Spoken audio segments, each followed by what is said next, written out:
he who wishes to seek ilm, who wishes to seek knowledge, no one can stop him. Nobody. And nothing. Not money, politics, your parents, this one, that one. You can't go travel to Egypt, you can't travel to Saudi, you can't travel here, you can't travel there. No one can stop you from seeking ilm. And if you have the true, sincere intention, and the drive, and the passion, and the thirst, Allah subhanahu wa ta'ala will make a way for you. He will facilitate a way for you. As Allah tells us in the Quran, in many ayats, those who leave their homes, making hijrah, those who have taqwa of Allah, Allah will deliver them from difficulties, provide them. Many ayats in the Quran Kareem that talk about Allah subhanahu wa ta'ala looking after the people who leave their homes. And as mentioned in the hadith, which isn't the most authentic hadith, but the meaning is correct, inshallah, in the Jami' of Imam al-Tirmidhi, the Prophet ﷺ is quoted to have said, "Man kharaja fi talab al-ilmi kana fi sabilillah hatta yarji," aw kama qil. The hadith that states, the hadith is not the most authentic, but the meaning is correct, inshallah. He who leaves his home seeking ilm is in fi sabilillah. He's in the cause of Allah. Period. So seeking ilm, no doubt, is a type of fi sabilillah. Allah mentions in Surah Tawbah that the believers are not to go out all together collectively. One ta'ifa, one firqa, what it says, one group should remain. يَتَّفَقَّهُ فِي الدِّينِ. Seek knowledge, seek understanding of the religion, and warn their people when they return to them. Surah Tawbah. So therefore, jihad and talab al-ilm go hand in hand. They go what? Hand in hand.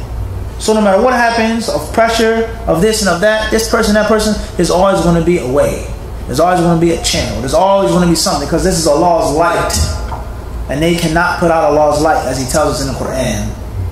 Allah will complete His light, perfect His light, no matter what they want, no matter how they want.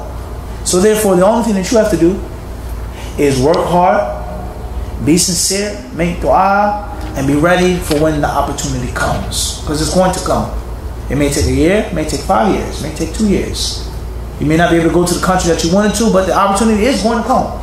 Just make sure that you're ready when it's coming, that you go through the door. And they can never ever stop Allah subhanahu wa ta'ala's light, ever. As He tells us in His Quran, in His book.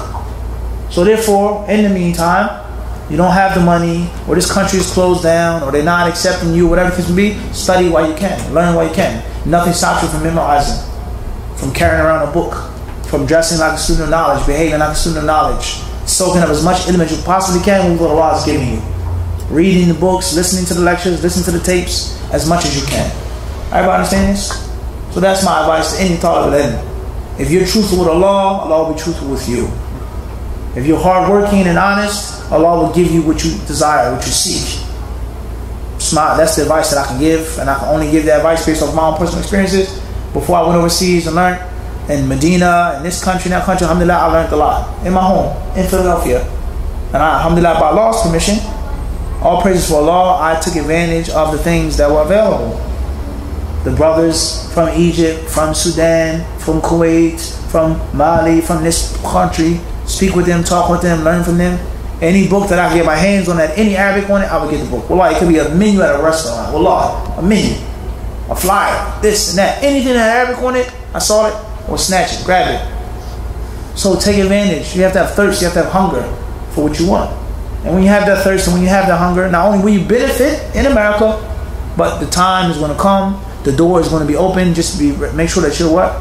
You're ready. And as we said before in many, many lectures, the more you are studying and learning and living as a talib al-ilm in America, the faster you can fly when you go overseas.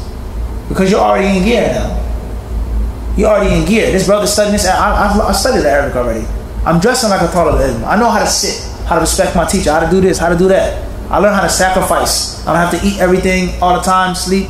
I've learned these things already. So now, when they're learning the basic ABCs, you're what? You're moving on. That's my nasiha.